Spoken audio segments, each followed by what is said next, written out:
Ukraine के Krasny लिमान पर रूस ने बड़ा हमला किया है। विदेशी हथियारों के जखीरे पर ही रूस ने अटैक कर दिया। हरिकेन और हेल MLRS से ये हमले अंजाम दिए गए। तस्वीरें आप देखिए कैसे भयावह हमलों को अंजाम दिया गया।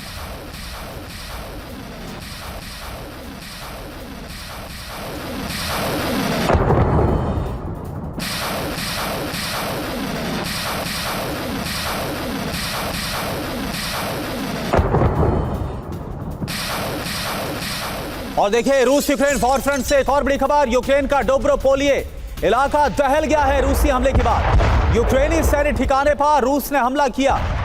ड्रोन लॉन्च साइट बुरी तरह से तबाह हुई है। सैनिकों की तैनाती वाला इलाका भी तबाह हो गया। ये देखिए,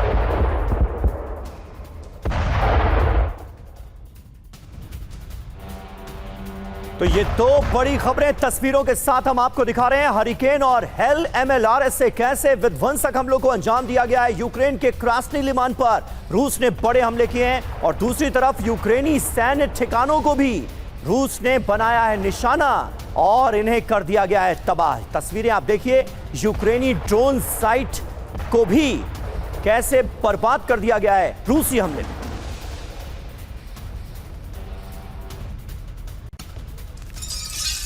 और वहीं रूस ने यूक्रेनी रोबोटिक हमले को नाकाम किया है। यूक्रेन रोबोट गन पर ड्रोन से हमला हुआ। रूसी पैरा ट्रूपर्स ने रोबोट गन को तबाह कर दिया। रूसी रक्षा मंत्रालय ने यह वीडियो जारी किया है।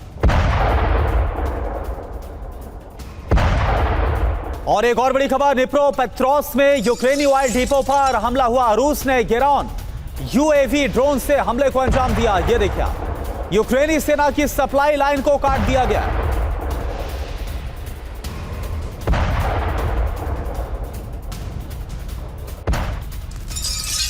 और 2030 तक रूस और नाटो में जंग की आशंका। रूसी उप विदेश मंत्री ने यह आशंका जताई है। नाटो EU देश जंग की तैयारी कर रहे हैं, ये कह रहे हैं ग्रुश्को। रूस अपनी रक्षा तैयारी भी मजबूत कर रहा है।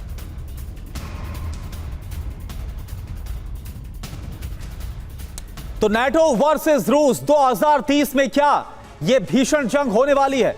क्या आसार नजर आ रहे हैं और तैयारियों को लेकर क्या खबर है? देखिए, रूस के उप विदेश मंत्री का बहुत बड़ा दावा, 2030 तक रूस और नाटो देशों में जंग हो सकती है। और देखिए, रूस के ही उप विदेश मंत्री की तरफ से जब यह कहा जाए तो आप गंभीरता समझ सकते हैं। नाटो और यूरोपीय देश रूस से जंग की तैयारी कर रहे हैं। नाटो और EU की रक्षा तैयारियों से ऐसे संकेत मिल रहे हैं। जी और देखिए, रूस अपनी सुरक्षा और सैन्य रणनीति मजबूत करेगा। डेनमार्क में रूसी राजदूत का बयान आया है, नाटो या EU देशों पर हमले की अभी कोई योजना नहीं है। रूस पश्चिम के साथ युद्ध की तैयारी नहीं कर रहा है। पश्चिम लगातार रूस की रणनीतिक हार बताता है। यूक्रेन को मिल रहे हथियारों से रूसी नागरिकों की मौत हो रही है। 2030 तक हमले की आशंका क्यों? यह सवाल भी आपके ज़हन में जरूर आ रहा होगा। अंकारा में नाटो समिट में सैन्य तैयारी बढ़ाने पर चर्चा हुई है। नाटो समिट में मिसाइल प्रोडक्शन बढ़ाने पर भी किया गया मंथन।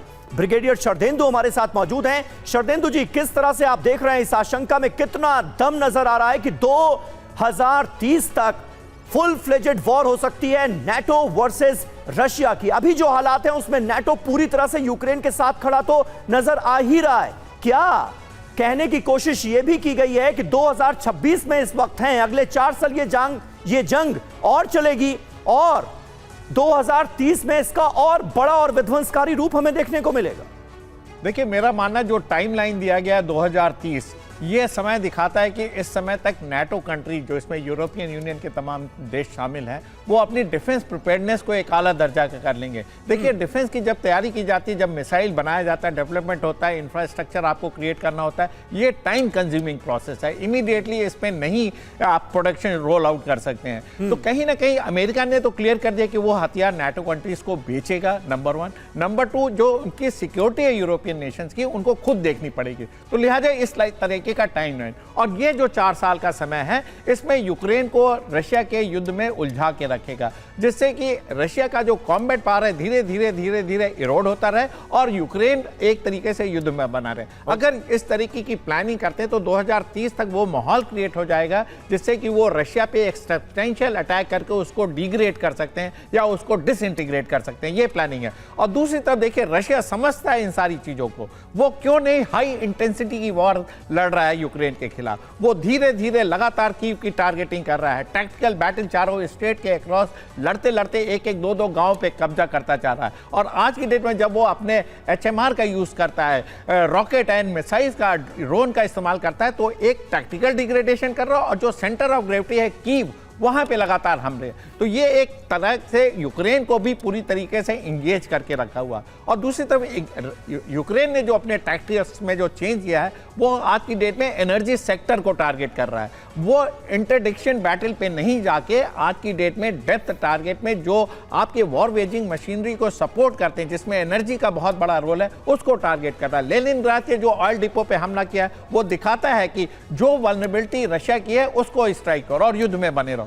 यूक्रेन युद्ध में इसलिए बना है क्योंकि तमाम तरीके का सपोर्ट उसको यूरोपियन यूनियन और अमेरिका से मिल रहा है और साथ में उसका कमिटमेंट कि वो 1 इंच भी धरती रशिया को नहीं देगा। तो एक लॉन्ग टर्म प्लानिंग है और 2030 बिल्कुल, यानी कुल मिलाकर ऐसा लग रहा है सर, ये जो दावा है इसके तहत ये समझ में आ रहा है कि क्या ये सब कुछ एक लंबी रणनीति का हिस्सा था कि इस युद्ध में लंबे दौर तक रूस को उलझा के रखो, जिसमें नाटो भी है, जिसमें अमेरिका भी है, और उसके बाद 2030 का ये दावा कि नाटो वर्सेस रूस की जंग देखने को मिलेगी।